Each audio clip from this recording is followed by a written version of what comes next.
오늘 우리 하나님께서 우리에게 주신 말씀은 누가복음 10장 25절에서 37절까지 말씀입니다. 누가복음 10장 25절에서 37절까지 말씀 우리 한 절씩 교독하여 읽도록 하겠습니다. 어떤 율법 교사가 일어나 예수를 시험하여 이르되 선생님 내가 무엇을 하여야 영생을 얻으리이까?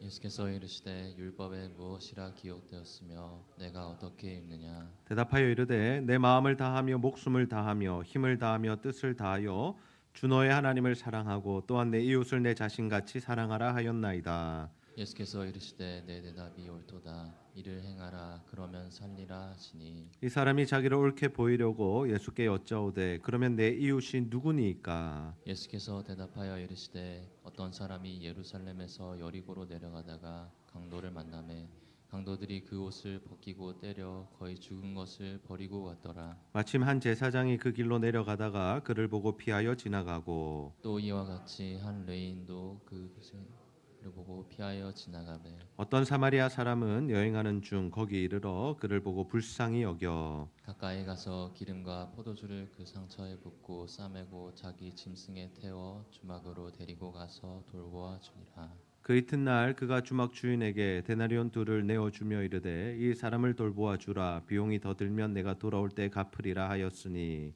내 생각에는 이 세 사람 중에 누가 강도 만난 자의 이웃이 되겠느냐. 함께 읽겠습니다. 이르되 자비를 베푼 자니이다. 예수께서 이르시되 가서 너도 이와 같이 하라 하시니라. 아멘.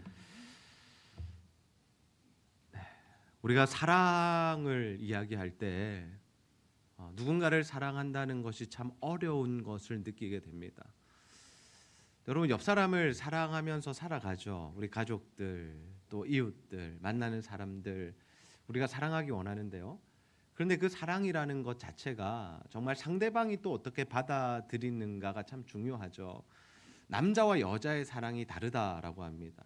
남자는 정말 여자를 사랑하는데 여자는 그 남자의 사랑을 느끼지 못할 때가 있고 또 반대로 여자는 남자를 너무나 사랑하는데 이 남자가 여자의 사랑을 느끼지 못할 때가 있다라는 거예요. 사랑의 표현 방식과 사랑의 언어와 이 사랑을 하는 방식들이 다르기 때문이죠.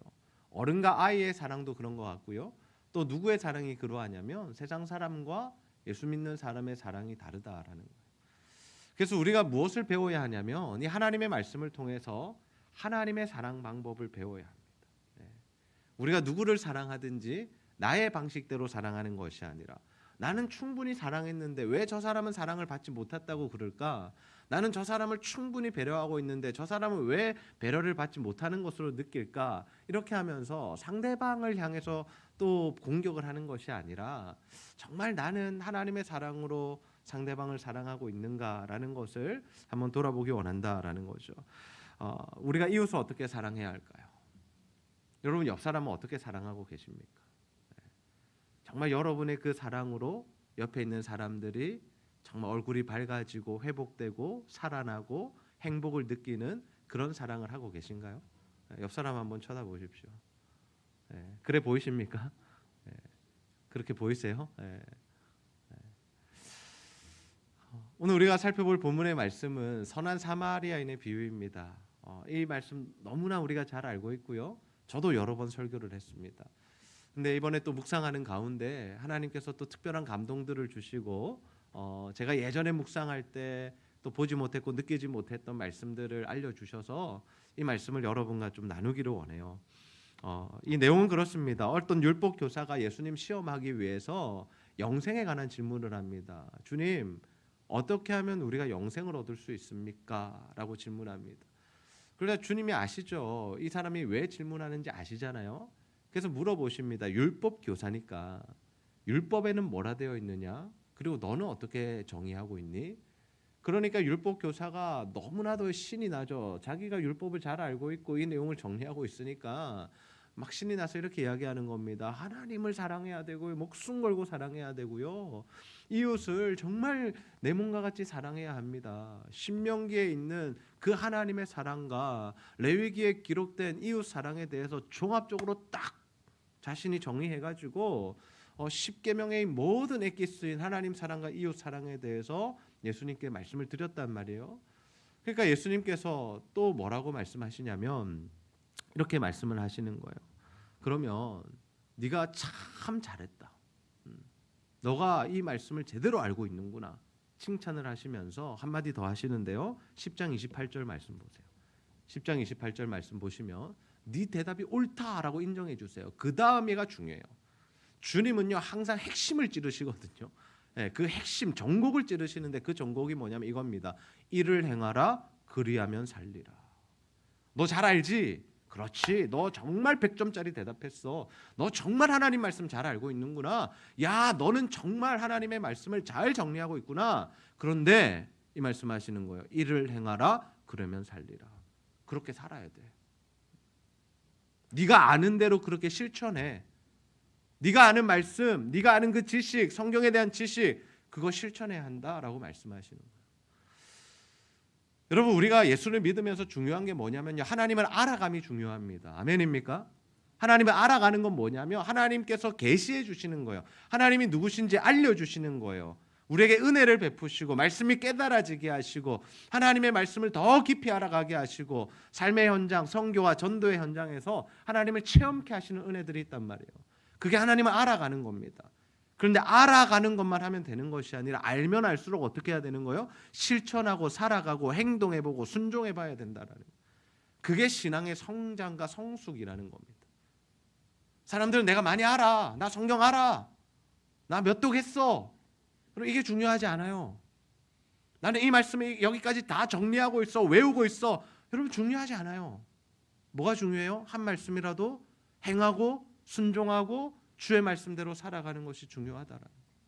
지금 주님이 그 말씀하시는 거, 너 그 말씀대로 행해, 살아, 순종해, 그러면 되는 거야. 그랬더니 율법교사가 한 번 더 나가요. 뭐라고 이야기하냐면 옳게 보이려고, 자신이 그거 다 하고 있다는 것을 막 드러내기 위해서 이러는 거예요. 그러면 제 이웃이 누군데요?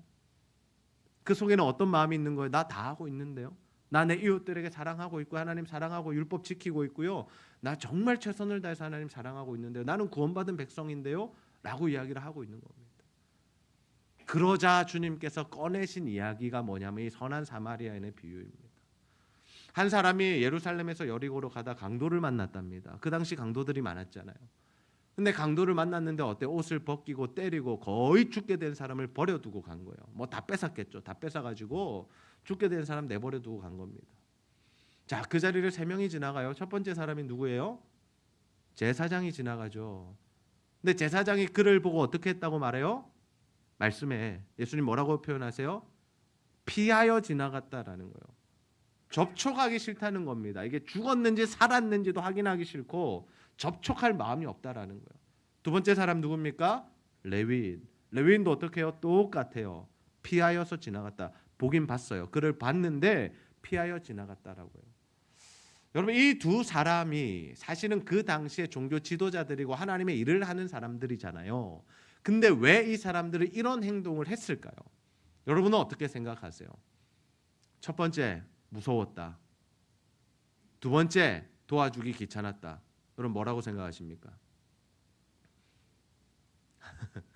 네.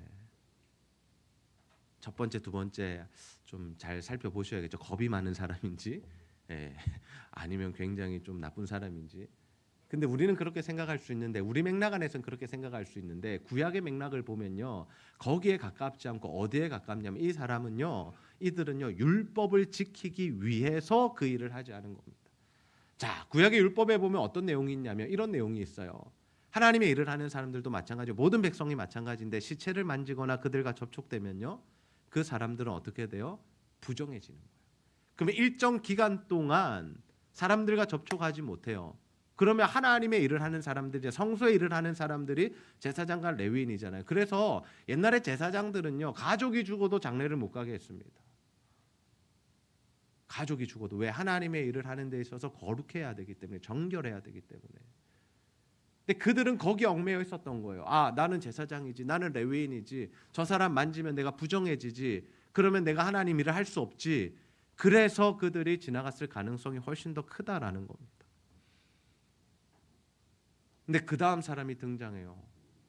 예수님께서 그냥 제사장 레위인 했으면 그 다음에 누가 나와야 돼요? 여러분 생각에는 보통 이스라엘 백성 유대인이 나와야 되잖아요. 근데 갑자기 누구를 탁 등장시키시냐면 사마리아인을 등장시키세요. 사마리아인 우리가 너무 잘 알잖아요. 부정한 사람들, 피가 섞인 사람들, 구원받을 수 없는 사람들이라고 유대인들이 생각했던 대상이 사마리아인들이잖아요. 사마리아인이 딱 등장했을 때 사람들의 기분이 어땠을까? 율법 교사의 기분이 어땠을까? 시원하지 않았겠죠. 뭔가 찝찝하죠. 듣기 싫었겠죠. 불편했겠죠. 근데 주님이 그 사람을 어떻게 지금 소개해 가시냐면 그 사람이 자비를 베푼 자로 소개해 가신다라는 거예요. 자, 그가 어떻게 자비를 베풀었는지 한번 봅시다. 사마리아인이 강도를 만난 자를 보고 어떻게 합니까? 33절과 34절 말씀 우리 함께 한번 읽어보겠습니다. 시작. 어떤 사마리아 사람은 여행하는 중 거기 이르러 그를 보고 불쌍히 여겨 가까이 가서 기름과 포도주를 그 상처에 붓고 싸매고 자기 짐승에 태워 주막으로 데리고 가서 돌보아 주니라. 아멘, 아멘. 그 사람이 봤어요. 거기 이르러서 그를 보고 어떻게 해요? 어떻게 했대요? 불쌍히 여겼대요. 다른 사람들은 어떻게 했어요? 피하여 지나갔죠. 근데 이 사람은 불쌍히 여겼다라는 거예요. 불쌍히 여겼다. 여러분, 이 마음으로부터 하나님의 역사가 시작되는 겁니다. 이 마음으로부터. 주님의 마음이 뭐냐면 어려움 당한 사람, 연약한 사람, 힘든 사람, 복음이 필요한 사람, 예수를 모르는 사람, 사회적으로 아주 약자 있는 사람, 그 사람들을 향한 주님의 마음이 뭐냐면 그들을 향한 불쌍한 마음이 있단 말이에요. 불쌍한 마음이. 그 마음 때문에 주님은 찾아가시는 거예요. 만나시는 거예요. 고쳐주시는 거예요. 복음을 전하시는 겁니다. 그들과 교제하시는 겁니다. 누가 뭐라 해도, 다른 유대인들이 뭐라 해도 왜 당신의 스승은 저런 사람들이랑 교제하냐고, 왜 죄인들이랑 같이 식탁에 교제를 하냐고, 그렇게 비난하고 정죄해도 주님은 아랑곳하지 않고 그 사역을 하셨던 이유가 뭐예요? 주님이 그들을 불쌍히 여기셨기 때문이에요. 여러분, 저는 이 마음이 우리 가운데 부어지기를 주님의 이름으로 축복합니다. 미운 사람도요, 이 마음이 부어지면요 용서가 되는 거예요. 철천지 원수도 얼굴 꼴도 보기 싫은 사람도 주님이 딱 이 마음 하나만 주시면요 해결이 되는 거예요. 아무리 부부싸움 해도요 하나님께서 이 마음을 딱 주시잖아요. 불쌍히 여겨지면요 끝나는 거예요. 우리 자녀들 말 안 들어도요, 말썽 피워도요, 부모 속을 끌고 놔도요, 다시는 정말 저 아이들 내 자녀로 안 삼고 살고 싶다라는 마음이 들어도 어때요? 그냥 그 자는 모습 보면 불쌍해서. 근데 이 불쌍하다는 게 그냥 연민을 느끼는 정도가 아니라 이 창자가 들끓는 것과 같은 이 마음이 불쌍히 여기는 마음. 여러분, 이 마음이 있을 때 하나님의 역사가 시작되는 겁니다. 하나님이 이 일들을 우리에게 마음을 부어주신 다음에 이 일들을 허락하신다라는 거예요. 사마리아인이 이 마음을 받았습니다. 불쌍히 여기는 마음이 있었어요. 그러니까 어떻게 해요? 첫 번째로 뭐 했냐면 그 사람이 가까이 갑니다. 여러분, 가까이 갔어요. 다른 사람들 다 멀리 피해서 도망갔는데 이 사람만 가까이 갔다라는 거예요. 이게 바로 하나님의 사랑 방법입니다. 여러분, 하나님께서 우리를 어떻게 사랑하셨죠? 하나님 우리를 어떻게 사랑하셨죠? 누구를 이 땅에 보내주셨습니까? 예수 그리스도 이 땅에 보내주셨죠. 그 예수님이 이 땅에 오실 때 어떤 모습으로 오셨어요? 어떤 모습으로? 사람의 모양으로 오셨다는 거예요. 하도 이스라엘 백성들이 말라기에서 그러잖아요. 주님 우리를 언제 사랑하셨습니까? 어떻게 사랑하셨습니까? 따지니까 하나님의 방법 뭐예요? 사람이 돼서 오신 거잖아요. 내가 너 이렇게 사랑한다.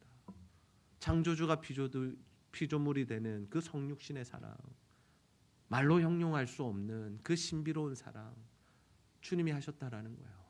근데 그 주님께서 오실 때 왕으로 오셨습니까? 아니요. 그냥 보통 집안의 사람으로 태어날 곳이 없어서 그냥 구에서 태어나시고 일반적인 삶을 사시고, 주님 늘 말씀하셨잖아요. 인자는 머리 들 곳도 없다 말씀하시고, 그리고 늘 연약한 자들 찾아가시고 신방하시고 그 삶을 사셨잖아요. 그게 바로 주님의 사랑이라는 거예요. 주님 우리와 동일한 모습으로 우리 가까이 오셨습니다. 여러분, 우리가 하나님을 믿은 게 아니고요, 주님이 우리를 찾아오셨기 때문에 우리 가운데 믿음이 생긴 줄 믿으시기를 바랍니다. 성경이 이렇게 표현해요. 예수를 믿으면 구원을 받는다. 근데 그 믿음이라는 것이 하나님의 선물이라고 설명해 주시는 거예요. 주님이 우리에게 찾아오시지 않으면 우리가 주님이 믿어지지가 않는 겁니다. 주님이 우리를 만나 주시지 않으면 우리는 이 자리에 앉아 있을 수가 없다라는 거예요. 우리가 누군가 사랑하는 것은요, 그 사람 가까이 가는 것입니다. 물리적인 거리만이 아니에요. 내가 네 옆에 있을게. 이게 전부가 아니라는 거예요. 뭐예요? 그 사람을 이해하고 공감하고 헤아리고 그 마음을 알아주고 위로해주고 격려해주고 안아줄 수 있는 그 사랑. 주님이 우리에게 그 사랑을 하신다는 거예요. 상대방에게 맞추어주는 사랑입니다. 다른 사람을 나의 수준에서 만나려고 하는 것이 아니라 그 사람의 수준으로 내려가서 그 사람의 형편에 맞게 그 사람의 언어로 그 사람과 함께 교제하는 것이 바로 주님의 사랑이라는 거예요. 우리가 전도를 가죠. 우리가 신방을 하죠. 이 모든 일들이 뭐예요? 주님의 사랑을 실천하는 일이죠. 우리가 찾아가서 만나고 그 사람들에게 하나님의 사랑을 전하고 그 사람들의 형편을 묻고 그 사람들을 위해서 기도해주고. 그럼 저는 우리 제자들교회 성도님들이 정말 하나님 주시는 이 마음으로 상대방에게 가까이 가는 그 사람의 수준에 맞추어서 그 사람의 형편에 맞추어서 그를 위로하고 격려할 수 있는 믿음의 사람들 다 되시기를 주님의 이름으로 축복합니다. 1차적인 치료를 마쳐요. 뭘 합니까? 자신이 할 수 있는 최선을 다해서 치료해줘요. 어떤 치료를 했습니까? 포도주와 기름을 부었답니다. 포도주와 기름을 부었대요. 이것은요, 필요를 채워주는 사랑을 한 겁니다. 그 사람의 필요는 뭐예요? 말도 못했겠죠. 누워 있었겠죠. 거의 죽게 되었다니까. 근데 이 사람이 볼 때 그 사람의 필요가 뭐예요? 이 상처를 빨리 치유해야 되잖아요. 그럼 이 상처를 치유하기 위해서 자신의 가진 것을 어떻게 하는 거예요? 사용하는 거예요. 뭐를? 기름과 포도주를. 그 당시에 치료제가 별로 없잖아요. 그때 뭐 약을 발라준다거나 또는 뭐 항생제를 먹인다거나 이럴 수 없는 거잖아요. 없는데. 그래서 그 당시에는 약이 뭐가 사용됐냐면 기름 같은 것들, 포도주 같은 것들로 상처를 치유했단 말이에요. 그래서 지금 그것을 붓고 있는 거예요. 자신의 것을 아낌없이 내어주고 있는 거죠. 그럼 우리가 누군가의 필요를 채워준다는 것은요, 나의 것을 드리는 것입니다. 나의 것이 흘러가야 돼요. 근데 이것도 나의 것이라고 설명하면 조금 어폐가 있어요. 하나님이 내게 주신 것을 흘려보내야 되는 거예요. 내 것이라고 생각하면 아까워집니다. 이게 비싼 건데, 이 기름 안 되는데, 이 포도주 내가 오늘 저녁에 마셔야 되는데, 이거 비싼 포도주인데 20년 산 30년 산인데. 그게 아니라 그냥 그 사람이 아픔 붓는 겁니다. 필요를 채워주는 거죠. 그럼 주님이 우리를 어떻게 사랑하셨습니까? 우리의 필요를 채워주셨잖아요. 무엇으로 필요 채워주셨죠? 십자가의 죽으심으로 필요를 채워주셨죠. 우리의 필요가 뭡니까? 여러분, 먹고 사는 필요도 있고 건강한 필요도 있고 우리에게 수많은 필요들이 있지만 사실 그 필요보다 가장 궁극적인 필요가 뭐예요? 죄로부터 자유해져야 되는데 이 죄값을 치를 수 있는 능력이 우리에게 없잖아요. 그래서 주님이 선택하신 길이 뭡니까? 십자가의 길이었잖아요. 우리의 죄를 대신하여 사하시기 위해서 십자가에 달려 죽으신 것 아닙니까? 그 사랑을 우리에게 보여주신 거죠. 그 사랑으로 우리를 살리신 거죠. 그 십자가로 말미암아 우리가 자유케 됐고 구원을 받았고 하나님의 자녀로 살아가고 있다라는 겁니다. 그 필요를 채워주는 사랑, 가장 필요한 것, 우리는 다 몰라요. 그 사랑이, 그 십자가 필요한 줄도 모르는 자들이 우리들입니다. 전적으로 타락했기 때문에 그 하나님의 사랑, 십자가 이런 것들의 필요성을 느끼지 못하고 살아가는 게 우리들이라는 거예요. 근데 주님이 찾아오세요. 그리고 그 십자가로 우리를 고치셨대요. 우리를 새롭게 하셨대요. 그 은혜가 우리에게 주어진 것입니다. 그 필요를 주님께서 채워줬다라는 거예요. 여러분, 상대방을 사랑하실 때, 옆 사람 사랑하실 때, 가족들 사랑하실 때 정말 그들의 필요를 채워주는 사랑을 하시기를 주님의 이름으로 축복합니다. 나를 드리는 것이에요. 나를 드려야 돼요. 내 시간, 내 물질, 내 에너지 드려야 돼요. 함께 식사하고 교제하고 사랑하고 상담하고 찾아가고 만나주고 위로해주고. 그때 어떤 일들이 있어요? 그 한 사람이 회복되고 살아나는 거예요. 그 1차적인 치료들을 이 사마리아인이 잘했다라는 거예요. 그리고 나귀에 태워서 주막으로 옮겨요. 여기서 끝이 아니에요. 잘 보세요. 치료를 해줬어요. 내가 할 수 있는 최선을 다했어요. 그리고 이제 주막에 맡겨놓고 이 사람이 이제 알아서 하십시오. 회복되면 집에 가라 하십시오. 이게 아니라는 거예요. 뭘 하냐면 돈을 줘요. 치료비를 대는 거예요. 치료비를 대고 뭐라 그러냐면 내가 다시 돌아올 건데 이 사람 치료에 더 많은 돈이 들면 내가 이것을 물을 거니까 갚을 거니까 이 사람 잘 돌봐주라고, 이 사람 살려내라고, 고쳐주라고 그렇게 부탁하고 가는 겁니다. 그럼 사랑은 뭔지 아세요? 사랑은 책임지는 것입니다. 사랑은 책임지는 것입니다. 적당히 하고 나 몰라라 하는 것이 사랑이 아닙니다. 우리가 자녀들 키울 때 어떻게 해요? 적당히 하고 나 몰라라 하지 않잖아요. 야, 오늘은 기저귀 5번만 간다. 그 이상은 내가 안 한다. 여러분 그렇게 자녀 키우십니까? 10번이고 20번이고 필요하면 갈아주지 않으세요? 젖을 3시간씩 처음에는 5시간씩 이렇게 계속 먹이잖아요. 내가 오늘 좀 피곤해.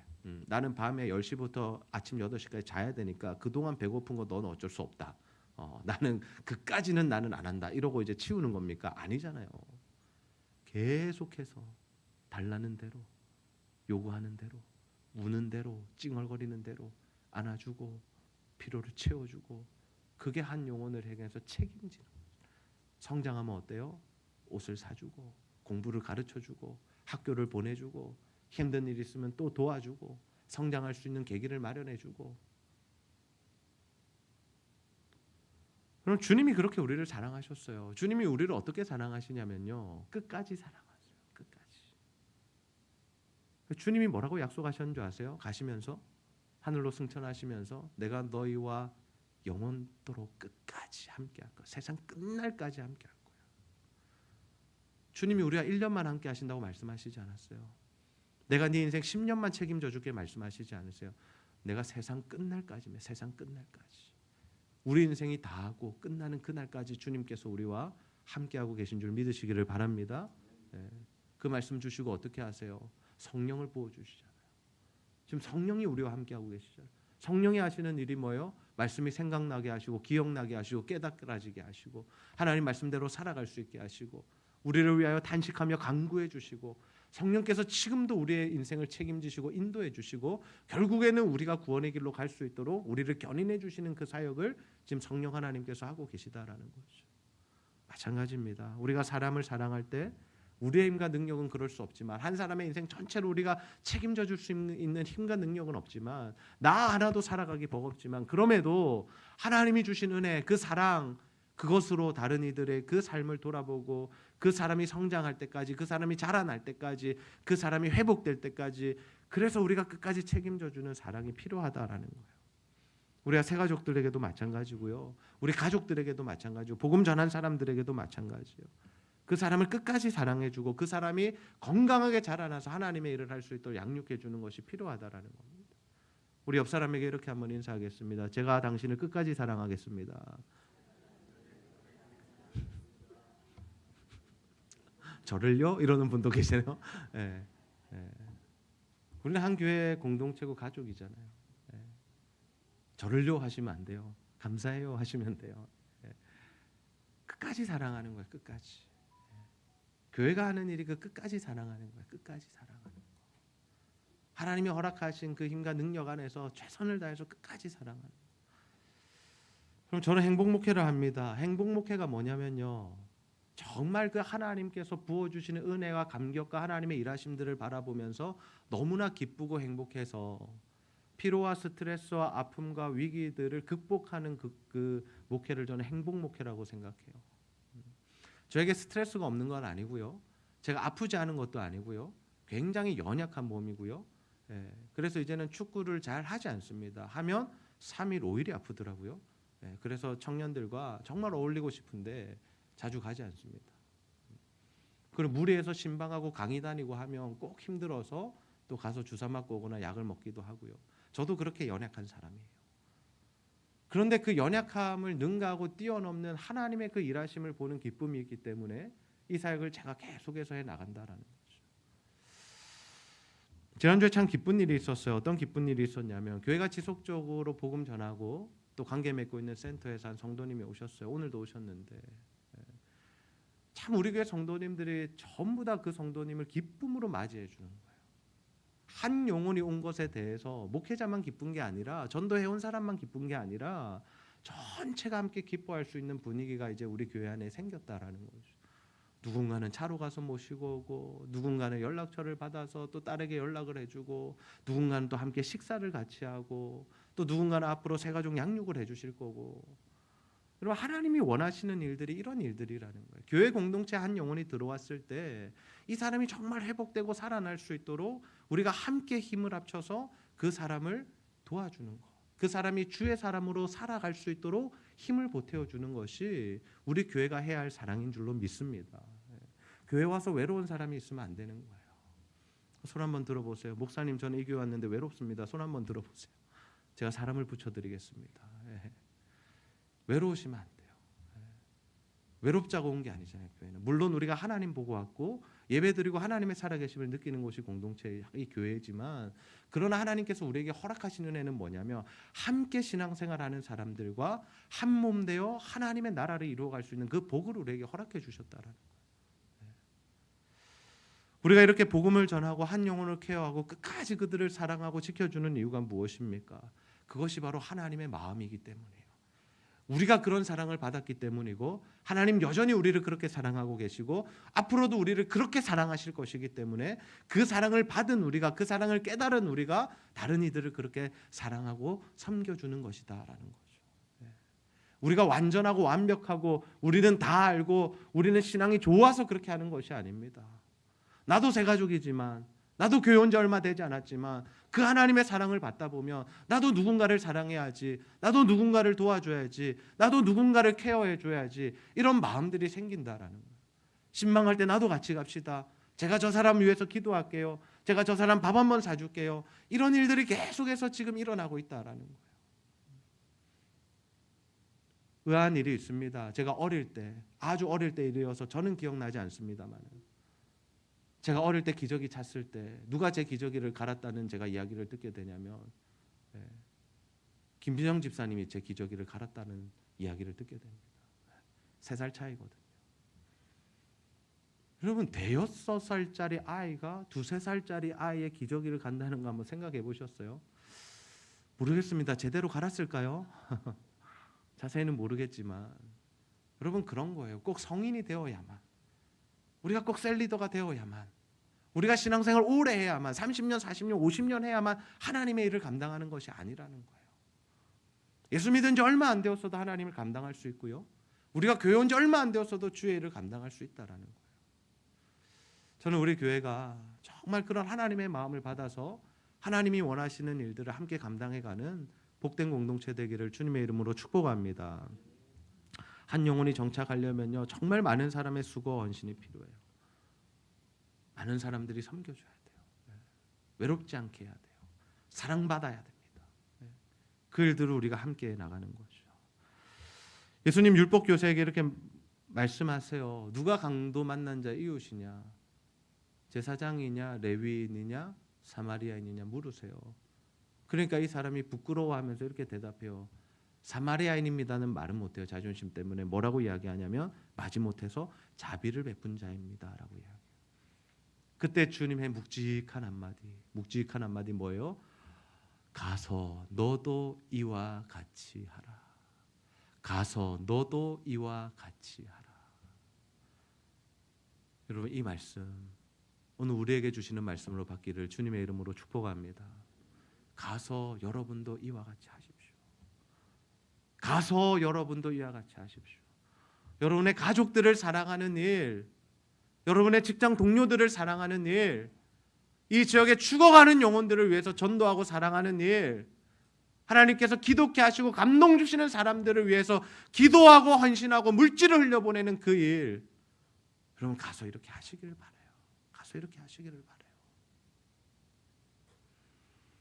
오늘 이 말씀은 사실은 우리에게 이웃이 누구인가를 설명해 주는 말씀이기도 해요. 하나님께서 감동 주시는 사람들이 다 우리의 이웃이 되는 겁니다. 우리 가족뿐만 아닙니다. 직장 동료, 이웃, 이 지역 주민 사람들, 다음 세대, 유학생, 이주민, 선교지에 있는 선교사님들, 그 대상들, 열방, 하나님께서 감동 주시는 사람들이 전부 다 우리의 이웃이라는 거예요. 근데 여러분 신앙생활 하시면서 느낄 겁니다. 이 이웃의 범위가 넓혀져요. 범주가 넓혀져요. 왠지 아세요?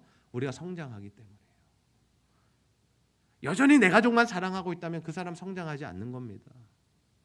여전히 몇몇 사람들에게만 관심이 가고 있다면 그것은 성장하지 않는 거예요. 그런데 하나님이 우리를 계속해서 성장시키시고 하나님 마음을 자꾸 부어주시잖아요. 그러면요 자꾸 다른 영역이 보여. 또 다른 사람이 보이고, 또 복음 전해야 될 사람이 눈에 띄고, 또 기도해야 될 사람들이 생각나고, 계속해서 이렇게 넓혀지는 거예요. 어떻게 보면 우리가 감당할 수 없을 만큼 넓혀지는 거예요. 근데 그 넓히시는 이유가 뭔지 아십니까? 하나님이 우리를 성장시키셨기 때문이고 하나님은 그 일을 우리를 통해서 하시기 원하신다라는 거예요. 하시기 원하십니다.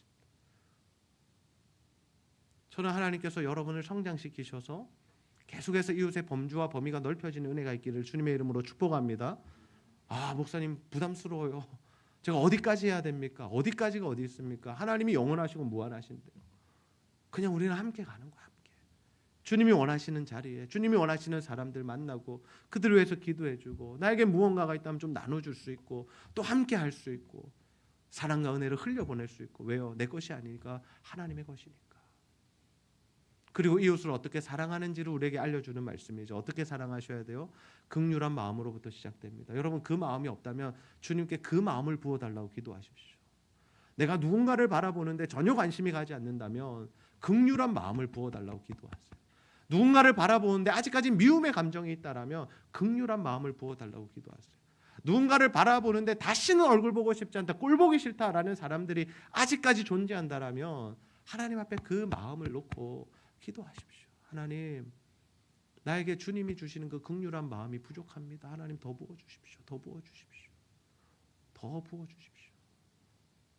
그 마음이 부어질 때 우리가 할 수 있는 사랑 3가지 말씀드렸습니다. 여러분 가까이 가셔야 돼요.